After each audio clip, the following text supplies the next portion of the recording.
He was one of the most powerful judges in Louisiana, chief judge of the state appeals court that stretches across northern Louisiana. Judge Henry Brown's 27-year career on the bench ended last year with his abrupt resignation. It came amid allegations that he and a law clerk abused their positions to compromise the judicial process. Investigative reporter Jamie Ostroff dug into new allegations of the abuse of power and whether that justice has been denied in a number of cases. Jamie? Yeah, Jeff, this is an elaborate story. It is told through hundreds of pages of court documents. We've been following this one for over a year. It is a story that involves a dead widower, his missing fortune, a web of close relationships, the Louisiana Department of Transportation and Development, and a businessman who did work for them. In 2007, Jeff Mercer subcontracted on a DOTD project in Monroe. My part of the job was doing the drainage. It didn't go the way he'd planned. I had a DOTD inspector demand a bribe from me. Mercer says he turned him down and blew the whistle.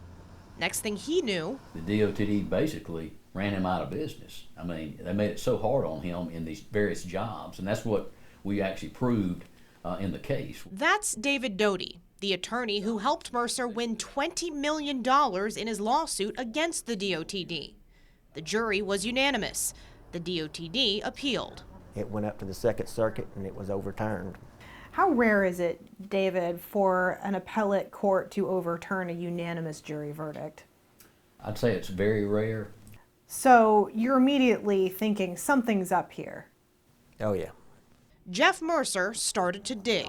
I started looking and find out that Judge Brown's father worked for the DOTD for 44 years. I served almost 28 years as your Court of Appeal judge. Judge Henry Brown, seen here in a 2019 campaign ad for his son, was one of 3 judges on the panel that heard the DOTD's appeal. He also wrote the opinion in the agency's favor. Mercer and Doty are fighting to overturn that opinion, saying it was judicial activism. They filed this lawsuit in September. It claims Brown tried to wield too much over the appeals court and some of its decisions. This is where our story takes a sharp turn. It's deep. It sounds unbelievable. Mercer points to a Shreveport case to support his allegations against Judge Brown. The key players in that case are Fred Houston, a widower who amassed a small fortune before his death in 2008. Hon Williams, Houston's financial advisor and executor of his will. Houston's obituary described Williams as his friend who he thought of as a daughter.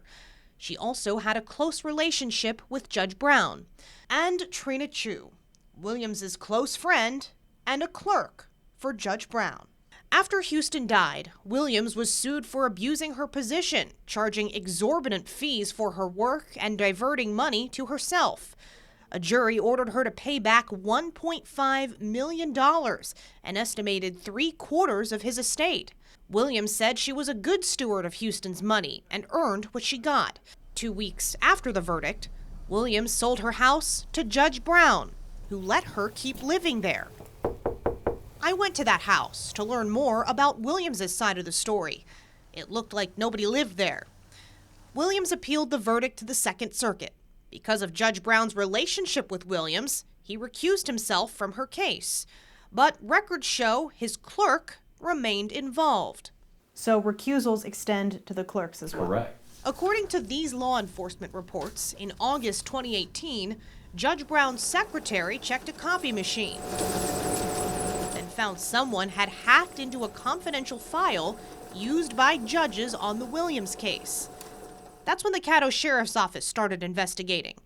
In its reports, detectives wrote that Judge Brown's clerk, Trina Chu, had downloaded documents from that off-limits case to her own flash drives and emailed legal advice to her friend, Williams, who then forwarded some of that communication to Judge Brown on his Second Circuit email address.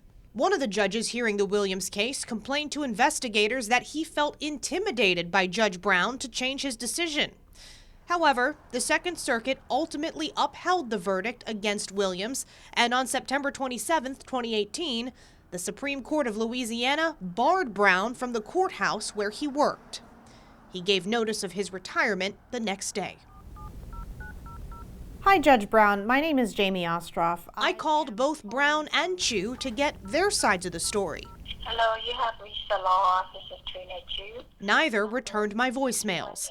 The sheriff's office reviewed computer files and interviewed court personnel to find out what happened in the Williams case.